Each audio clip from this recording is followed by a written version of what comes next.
thought it was rather poetic that here I'm, the whole series of events that led me there, what I was talking about, and that was right down the street.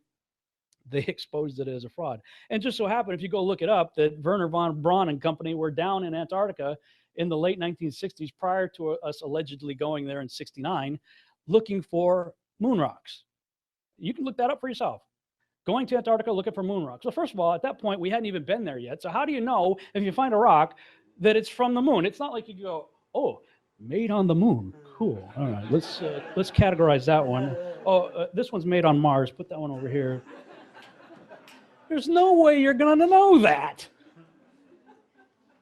And we're allegedly in the space race against the Russians, right? We got to beat the Russians. They're going, Sputnik, right? So if we're in this big space race against the Russians and we got to get to space and get up there and, Gary or whatever is floating around up there, oh, we got to walk in space. Why are you down on a vacation in Antarctica? Very suspicious. I show this picture a lot of times to people and say, hey, this is associated with the Apollo moon landings. Can you tell me what region of the moon that is? People give various guesses. Some of you have probably seen it, so you know where I'm going with this. Well, it's not the moon. That's Arizona. It's where they, Cinder Lake, Arizona, where they blew up Arizona to look like the moon. In fact, you can still see remnants of it on Google Earth today.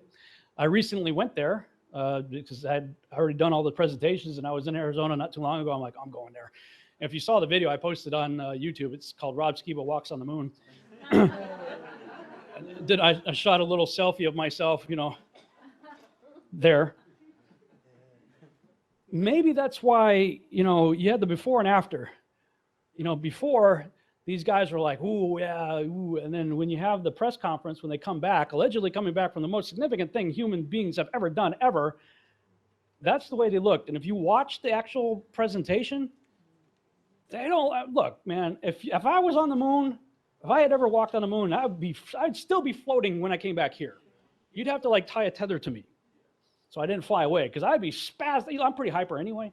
I'd be spazzed, jacked out of my mind for the rest of my life.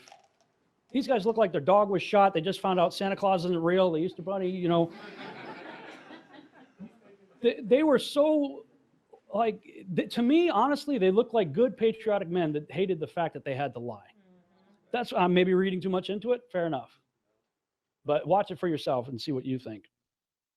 But so if that stuff didn't happen, then neither did this.